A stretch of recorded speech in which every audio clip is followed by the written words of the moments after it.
then up, Okay. forward, and then side, and then side, up, side, side. Okay, hand. Okay, hands. Okay, hands. Hello, guys. Welcome back to TFD. So, this is a surprise. A real surprise, lads. I had a couple of videos planned, a whole lineup ready to go, and then this drops. And honestly, I'm in shock. Genuine shock. Because this is one of those developments that feels small on the surface. But when you actually think about what it means, it's massive. So the Indiana Fever have basically come out and said, you know what? We're working out together, as a team, as the Fever. And that matters. That really matters. Now, first, before we even get into the big picture, I want to say something I genuinely respect. The players who are currently in Unrivaled are not out there repping Fever merch, and I like that. I respect that boundary, because honestly, it should go both ways.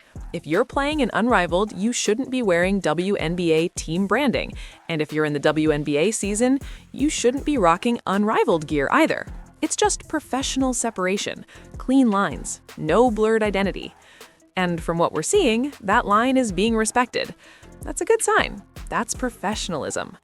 But here's the thing. The Fever working out together while all this is happening, that's big. That's not just a casual off-season gym session. That's culture building. That's intention. That's unity. That's a message, whether they mean to send it or not. Because I stand by this completely. The Indiana Fever are one of those teams where every single player, at all costs, wants a season to happen. That's the vibe. That's the energy. That's the mentality. They want to play. They want continuity. They want progress. They want stability. And honestly, you can feel it. Now, let's be real about something. The Indiana Fever weren't always a top-class organization. Let's not rewrite history. The Fever struggled for a long time. But what we're watching now is transformation. They're becoming something different, something tighter, something more intentional. You can even see the split in identities. Some players repping neutral gear, some repping Unrivaled, some just showing up as themselves. Like you've got Lexie Hull wearing a random tennis club top, Kelsey Mitchell leaning into Unrivaled branding. Meanwhile, Aari McDonald, unfortunately, in a walking boot again. And honestly, I feel for Aari McDonald. I really do.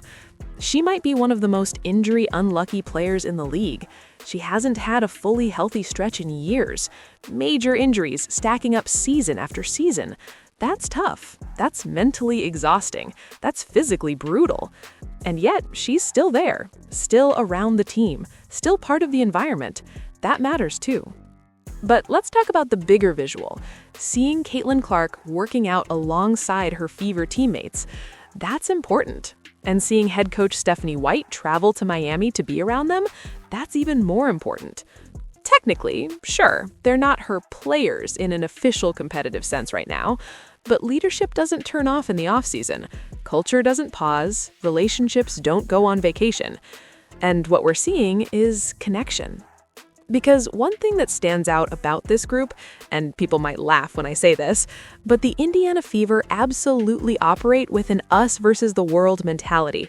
You see it everywhere. You saw it at the Women's National Basketball Association All-Star Weekend. Players across the league were socializing, mixing, hanging out, but the Fever players clustered together, moving together, sitting together. They're tight, very tight. And yes, I hate saying this phrase because it sounds cliche, but the Indiana Fever rely heavily on the power of friendship. They do. That's not exaggeration. That's structure. Now, people will say, well, Kobe Bryant and Shaquille O'Neal didn't like each other and they won championships. Sure, Kobe Bryant and Shaquille O'Neal made it work, but that's the exception, not the rule. Most teams that don't genuinely connect, they fracture. Look at Kevin Durant and the Golden State Warriors. Incredible success, dominance, championships. But long-term, it didn't hold. Personal fulfillment matters. Recognition matters. Identity matters. Chemistry isn't optional. It's structural. And that's why what the Fever are building is fascinating, because they're choosing togetherness as their foundation. Now, let's talk about the free Kelsey crowd. You've seen it online, you've heard it everywhere. Free Kelsey, get her out, she deserves better. But here's the reality. Kelsey Mitchell has spoken positively about Stephanie White, repeatedly, consistently, respectfully. That relationship is real. Do I personally know if long-term the trio of Kelsey Mitchell, Caitlin Clark, and Aaliyah Boston becomes a perfect basketball fit? I don't know. Nobody does yet. Development takes time. Systems evolve. Roles shift. And coaching fit matters too. Stephanie White and Clark's style of play, that's still a developing relationship. It may flourish, it may need adjustment. That's normal. But here's what's not debatable. Stephanie White has earned her opportunity, completely earned it. Alongside her, this coaching group deserves time to build something. Brianne January, Austin Kelly, that's serious basketball knowledge, serious experience, serious structure. And behind the scenes, you've got leadership figures like Rob Dozier and Amber Cox shaping direction. Front office alignment is everything, because roster decisions define ceilings, development defines sustainability. And that brings us back to the emotional core of this whole situation. The Fever working together is symbolic. It's not just physical preparation, it's psychological reinforcement, it's identity maintenance. And honestly, if there's any team in the league that fits that description right now, it's them. And that gives you optimism, even if it's short-term optimism, even if it's cautious optimism. Because, let's be honest, the larger landscape is uncertain.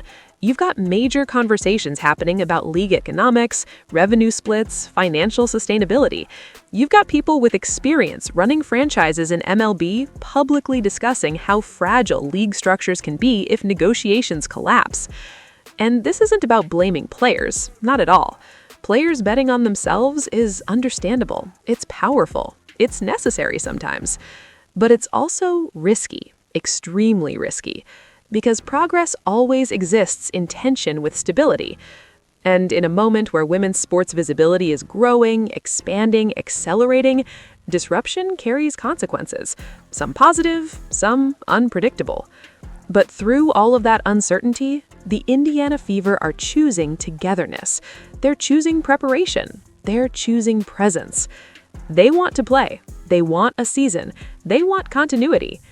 And honestly, that's refreshing to see. Because while the league debates structure, while fans debate contracts, while analysts debate long-term viability, the players are in the gym, together, working, building chemistry, reinforcing identity. That's real. That's tangible. That's immediate. And maybe that's the biggest takeaway from all of this. Culture is built in quiet moments, in off-season gyms, in shared effort without obligation. That's where real teams form. So yeah, this surprised me completely, but it also made me optimistic because unity is never meaningless, connection is never accidental, and preparation is never wasted. The Indiana Fever are showing who they are, not just by how they play, but by how they stay together when they don't have to. And that tells you everything.